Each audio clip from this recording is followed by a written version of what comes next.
I want to turn to Geoghegan. He's a political analyst joining me this morning from British Columbia. Michael, good morning to you. I got lots of questions for you. So, an investigation into a conflict of interest has already been launched by the Ethics Commissioner. Now, we have this announcement today from the Conservatives that they want the RCMP to also launch an official investigation to see whether or not something illegal or criminal happened. What do you make of this development this morning?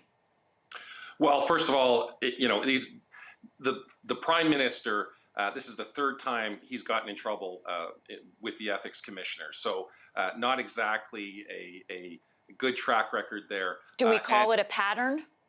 Yeah, well, exactly, especially as the Ethics Commissioner had been in place for about 10 years, and he was the first Prime Minister to run afoul of it, of the Commissioner. So, yeah, there's a pattern there.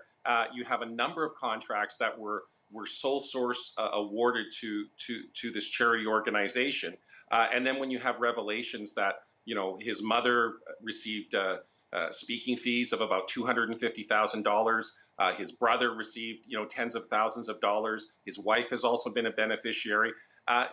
This doesn't pass the smell test. As a basic, politics 101 thing, you recuse yourself from any decisions which put you in a conflict of interest. He was clearly in a conflict of interest. And for any substantial program, you always put it out to tender so that you can see who else is out there. For the Prime Minister's office, the Prime Minister, or even the civil service to say, this is the only group that could do this. Well, if that's what you feel, still put it out to bid and see the quality of the proposals you get from other entities. Because you can't just assume that. How important is it to you that we hear from cabinet members who potentially were aware of this arrangement, what was going on with the contract?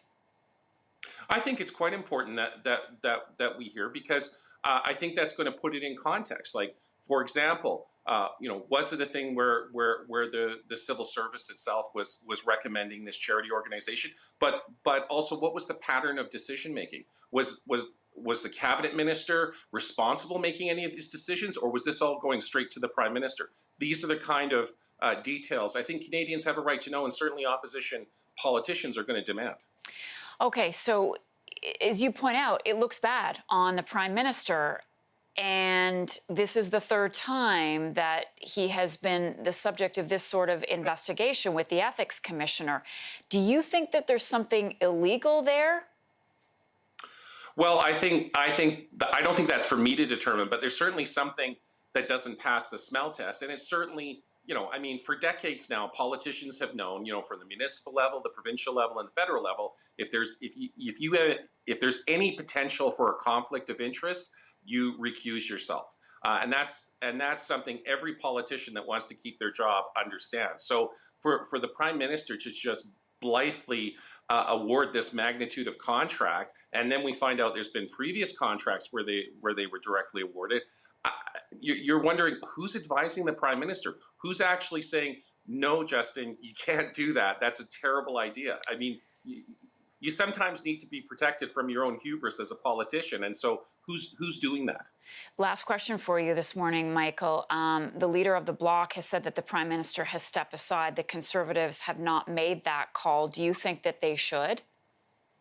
Well, again, we're in a minority government situation, so that sets up a very interesting dynamic. And it's also going to play into other things like what's happening with the CERB payments, and because the different opposition parties have different takes on that. So I think that's all going to be part of the toing and froing and jockeying for position amongst the different parties. But certainly if the Bloc Québécois gets backed up by the Conservatives and perhaps even the NDP, that's going to put Justin Trudeau in a very tenuous situation. Geoghegan, great to have your analysis this morning. Thank you so much for your time.